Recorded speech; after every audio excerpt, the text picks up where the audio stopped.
up? It's Common Guys here, and today we're going to recap Backlash 2024. The crowd was amazing, the matches were amazing, and there's a lot to go down. So here we go. First up, it's Bloodline versus Kevin Owens and Randy Orton. KO and Randy Orton waste no time. Before the match even begins, they start attacking the Bloodline regardless of the rules of the match, because this is a tag team match. It gets to the point that literally security has to come out and try to stop them. But that does not matter, because Kevin Owens and Randy Orton are so determined to get to the Bloodline that they ignore the security and start beating on the security as well. Nick Aldis has to come out and tell the men that this match has changed from tag to street fight. It's going to be a wild match. Every type of weapon was used by either the Bloodline or Randy Orton and Kevin Owens, and it basically boils down to brutality to win the day. And when Solo tries to take out Randy Orton finally by getting him on top of the table, you know what happens. Randy Orton converts that into an RKO, taking both men out, leaving Kevin Owens and Tama Tonga in the ring. But unfortunately, as I told you, there was going to be a surprise, and man, did it shock me.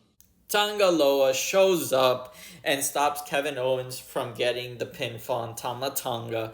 Solo then gives a Samoan spike to Kevin Owens, and Solo gets that victory. The Bloodline stands tall and proud because they just got their victory. And I gotta go into a little bit of backstory here. Now, on SmackDown, it's revealed that Paul Heyman hasn't actually spoken to Roman Reigns, and that Roman Reigns is actually not involved at all with what's going on with the Bloodline, because Paul Heyman was the one that withdrew him from that draft. It's building because the crowd has been chanting Roman. Even the French crowd was chanting, "Where is Roman? We want Roman." So you know what? It's showing more and more that Roman is going to come back to a Bloodline that's actually not controlled by him, and it seems that he's going to have to turn babyface to beat this Bloodline, because they are acting more savage than was originally what was supposed to be the Bloodline. Also, Paul Heyman looks scared and out of his mind, and I can't wait to see how this Bloodline continues to be a fiend on everybody. Next up, we have Bayley versus Tiffany versus Naomi for Bayley's Women's Champion belt. This is one of my favorite matches of the night, because Naomi and Bayley gave Tiffany the literal rub. No, she didn't win, but it doesn't matter. Tiffany outperformed both women and worked this match like crazy. And again, it's showing, because the popularity that she has, it's basically written in her cards that she's going to win the title eventually. It's just a matter of when. And her performance was a shining example of why she continues to grow in popularity in this match, especially with the bump she took and being able to stand with Bayley and Naomi on her own. Tiffany almost has Naomi and Bayley beat, and she's going for that perfect moonsault to finish the job, but ultimately Bayley and Naomi work together to eliminate Tiffany Stratton, and then Bayley gets the pin on Naomi. They have a friendship moment where Naomi basically congratulates Bayley for retaining the title. It's very nice, and again, both women taking out Tiffany continues to show why she's such a high-level threat. Next up, we have Damien Priest versus Jay Uso for the World Heavyweight Championship belt. In terms of Jay Uso match, this was really good. It's really highlighting that Jay Uso has become that solo performer, and the way that this match was delivered was great, because it felt like two equal men going at each other. Yes, both men could possibly win on their own, but Jay Uso seems like the more conditioned man to win this if it were a fair match. Now, you know, and I know, Damien Priest is going to use his backup. JD is going to show up and ultimately try to help him kind of get that edge, which he does and doesn't because they kind of fail. But really where the momentum changes in this match is when Finn Balor shows up, and unfortunately Jay has to be more focused on him. There's a great spot in this match where Finn Balor kind of distracts Jay. Then Damien gets the upper hand, delivers his finisher, but Jay kicks out. Jay ultimately reverses and delivers multiple super kicks, but as Jay has Damien Priest beat, JD grabs Damien Priest's leg and puts on the rope. Thus, the count has to stop.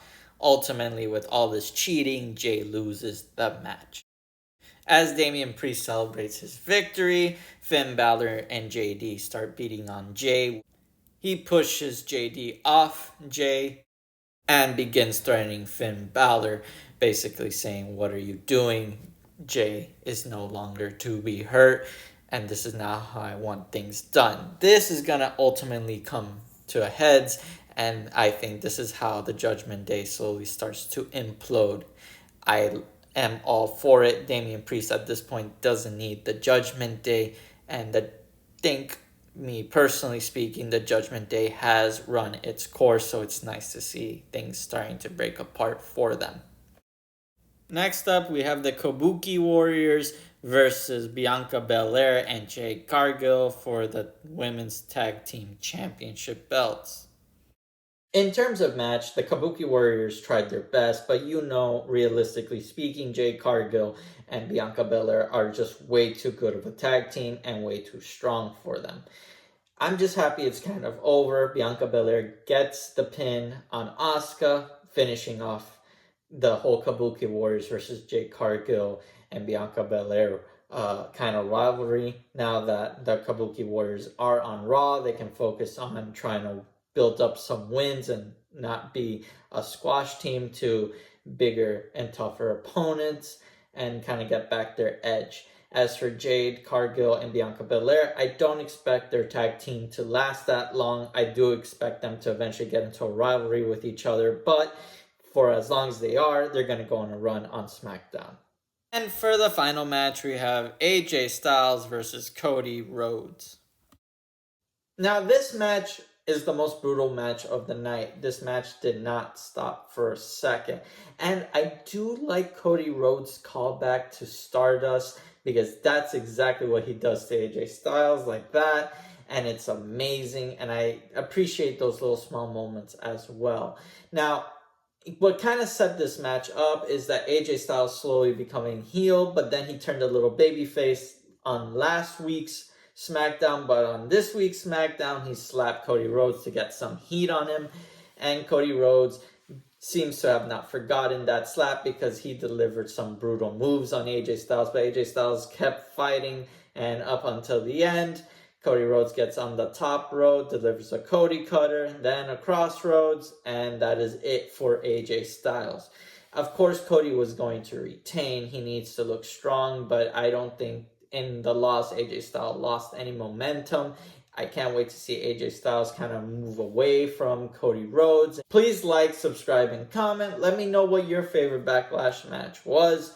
And it was just announced that WrestleMania is going to be in Las Vegas, April 19th, April 20th.